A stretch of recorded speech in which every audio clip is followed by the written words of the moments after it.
2024 का चुनाव और राहुल गांधी की भारत जोड़ो यात्रा, तो राहुल की भारत जोड़ो यात्रा निश्चित रूप से विपक्ष के लिए एक वरदान साबित हो रही है।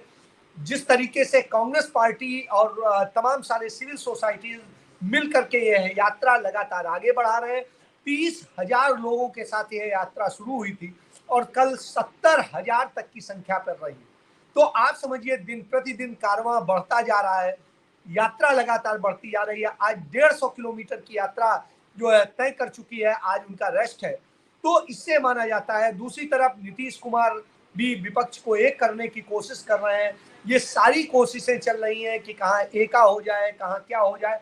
लेकिन यदि सचमुच आपको इस आताताई तानाशाहपूर्ण सरकार को हटाना है तो आपको कांग्रेस के पीछे आना पड़ेगा, क्योंकि 2024 का चुनाव किसी राज्य का चुनाव नहीं है, वो किसी जाति धर्म का चुनाव नहीं है, वो सिर्फ और सिर्फ देश का चुनाव है। क्योंकि देश में आज बहुत सारी समस्याएं खड़ी हैं। देश भुखमरी का शिकार है, देश बेरोजगारी का शिकार है, देश की शिक्षा व्यवस्था ध्वस्त हो चुकी है, स्वास्थ्य व्यवस्था ध्वस्त हो चुकी है। खुद पार्लियामेंट्री संसदीय समिति की जो रिपोर्ट आई है वो बताती है कि कोविड के दौरान जो लीडरशिप के डिसीजंस थे वो सही नहीं हुए, व्यवस्थाएं सही नहीं हुई, जिसके कारण से इतनी बुरे हालात पैदा हुए हैं और उसके कारण इतने सारे लोग मरे। शायद उन्हें बचाया जा सकता था। तो आप ये समझ लीजिए कि हिंदुस्तान के अंदर जो स्थितियां हैं वो दर्दनाक है। रोजगार छिन चुके हैं, बेटियां बच्चियां हमारी तमाम सारी वेश्यावृत्ति करने तक को मजबूर हो रही हैं रोटी के लिए, परिवार चलाने के लिए। तो यह दशा है। आज रोजगार के लिए धक्के खाते लोग हैं। सरकार पद खत्म करती जा रही है नए सृजित करने की बजाय। जब जनसंख्या के अनुपात में पद बढ़ाए जाते हैं, उल्टा यहां पर सरकारी नौकरियां खत्म की जा रही, कम की जा रही, सरकारी संपत्तियां बेची जा रही हैं, सरकारी कंपनियां बेची जा रही हैं।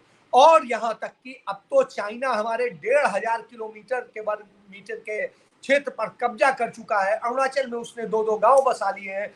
इसके बावजूद जो है, जब सरकार, मोदी सरकार आंख मूंदे बैठी हो और अपनी वाहवाही कर रही हो, तो उस स्थिति में एक चीज सोचने में आता है कि अब तो इसका जवाब कौन देगा। इसका जवाब 2024 देगा, जब 2024 में इस देश की जनता के हाथ में वो बटन आएगा कि जिसके जरिए वो तय करे कि उसे कौन सी सरकार चुननी है। देश को बनाने वाली सरकार, वो सरकार जिसने विश्व में जब आर्थिक मंदी आई थी तब आपको बचाया था 2008 में, वो सरकार चुननी है, या वो सरकार चुननी है जिसने आपको अंधेरे कुएं में फेंक दिया है, खाई में फेंक दिया है।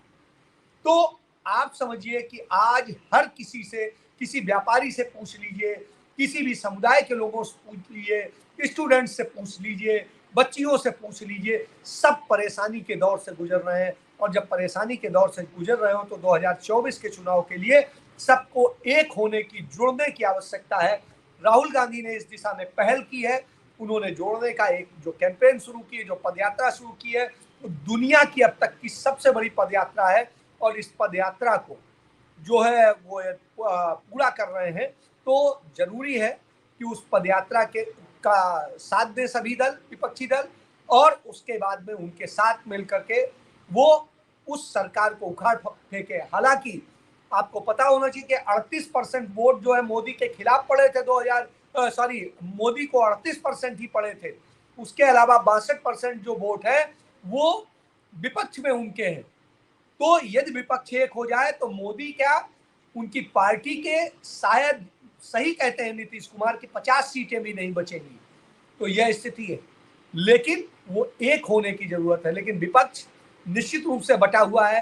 कहीं आम आदमी पार्टी के रूप में वो भारतीय जनता पार्टी की बी टीम के रूप में काम करता है, तो कहीं ममता बनर्जी की तरह अपने महत्वाकांक्षाओं को, अपने अहम को खेलता है, तो कहीं पर कोई और वजह होती है। इन सब निजी स्वार्थों के कारण विपक्षी एकता नहीं बन पा रही है। विपक्षी एकता के लिए जरूरी है कि देश की जो विपक्ष की सबसे बड़ी पार्टी है उसके साथ मिलकर के आप सब खड़े होइए और उस ताकत को जो तानाशाही पूर्ण ढंग से शासन सत्ता स्थापित कर रही है उसको उखाड़ फेंकिए। लेकिन जब ये आप नहीं करते हैं तो नतीजे खराब होते हैं। अब आपका एका का जो प्रयास चल रहा है वो तभी सफल होगा जब सब एक मत होंगे और एक तरह से अपने निजी स्वार्थ, अपनी निजी भावनाएं, अपनी महत्वाकांक्षाएं छोड़ करके आपको आना पड़ेगा। कांग्रेस पार्टी ने 2019 के चुनाव में 12 करोड़ वोट लिए थे और उसके अलावा कोई भी एक ऐसी पार्टी नहीं है जिसने 2.5 करोड़ वोट भी लिए हो।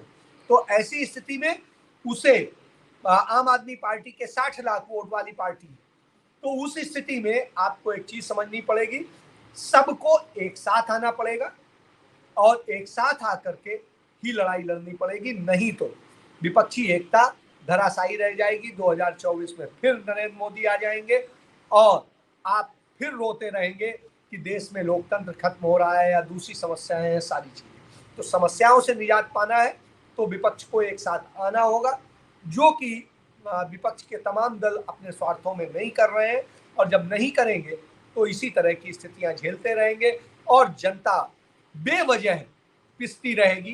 तो अब फैसला तो जनता को करना है कि उसे पीसने वालों के साथ जाना है या उसके साथ जाना है जो उसका साथ खड़े होते हैं, उसको देते हैं और उसके लिए अच्छा करते हैं। तो फैसला उसे करना है। जाति धर्म के आधार पे करेंगे तो निश्चित रूप से संकट में फंसेंगे और देश भी बर्बाद होगा, आप भी बर्बाद होंगे, आपके बच्चों का भविष्य भी बर्बाद होगा। तो यही एक सत्य है और यही 2024 में नतीजे तय करेगा। और आप हमसे जुड़े रहने के लिए सब्सक्राइब करें YouTube पर, फॉलो करें Twitter पर और लाइक करें Facebook पर। और ज्यादा जानकारी के लिए आपको टाइप करना होगा सिर्फ न्यूज़ नशा।